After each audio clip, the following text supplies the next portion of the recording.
Welcome back to Lori's Life. Today I'm going to be trying out my new meatball maker.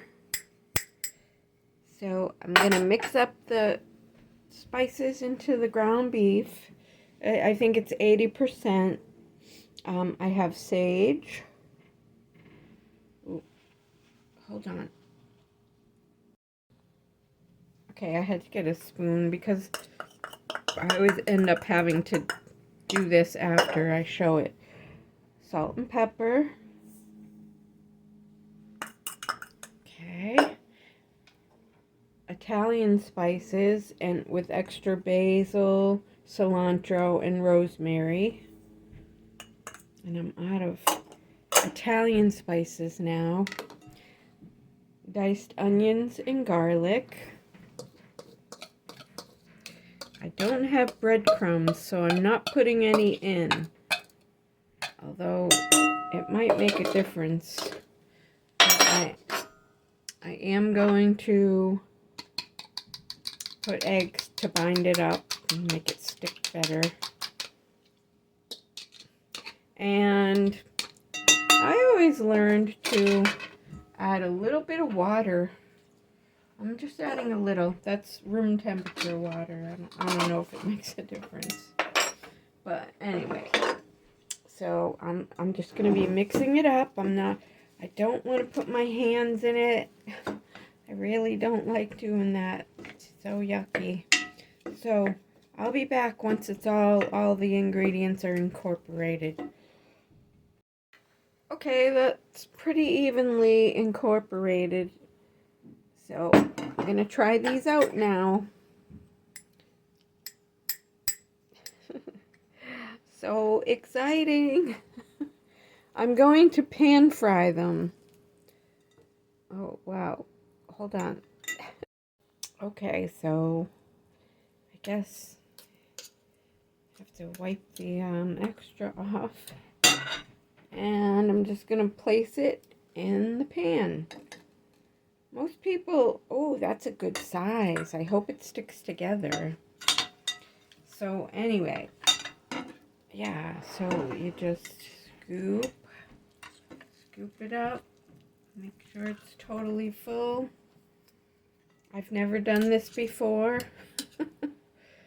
But probably, yeah. So then I'll just pop it in. There you go. Oh, that one's better. Yeah, that one's a lot better. Let me fix this one.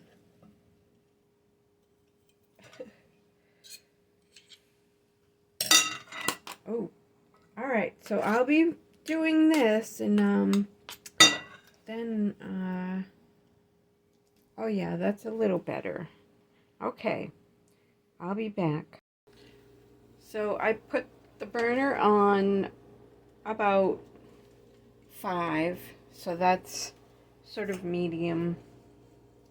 And I got 8 meatballs, and there's a little left over to taste once it's usually people brown meatballs, but they heat the pan up first. I added a little olive oil, and you know, you turn them and then bake them like at 350 for maybe half hour to 45 minutes.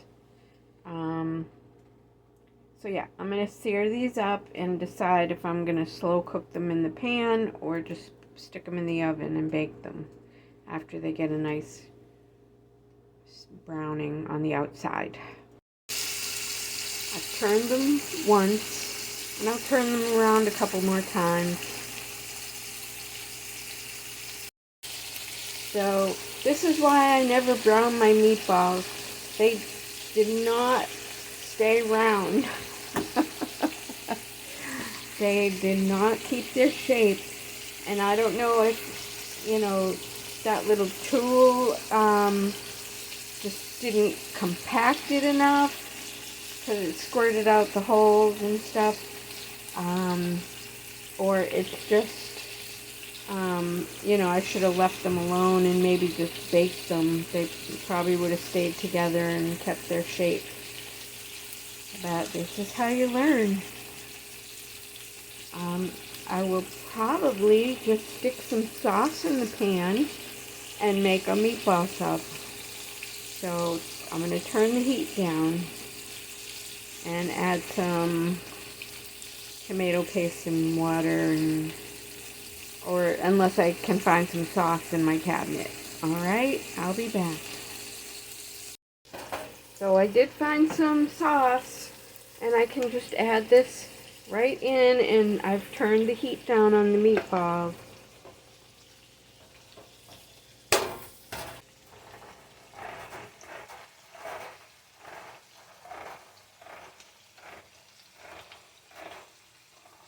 So I'll just cover this with the sauce and let it slow cook.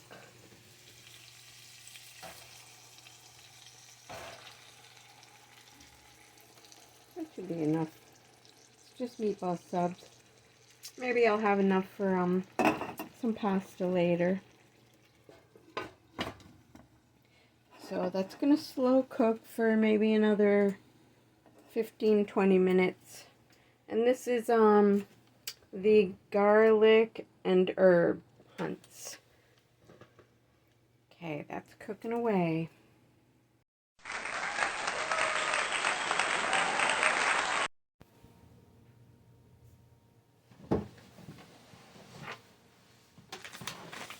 All done.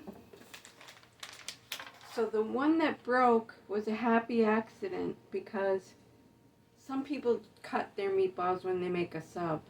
So I am going to change my shirt before I start eating because I don't want to ruin my new sweater from Temu that I love. But as far as the meatball maker, I've never had my meatballs fall apart. So I don't know if it's just not tight enough, or it's the fact that I tried to brown them first, and usually I just stick them in the crock pot. I used to bake them, but I like the crock pot better because it makes them nice and tender, and slow cooking makes any meat nice and tender. So I put some mozzarella, and this will probably be a mess. So I'm gonna go find a red shirt and eat my lunch. Thanks for joining.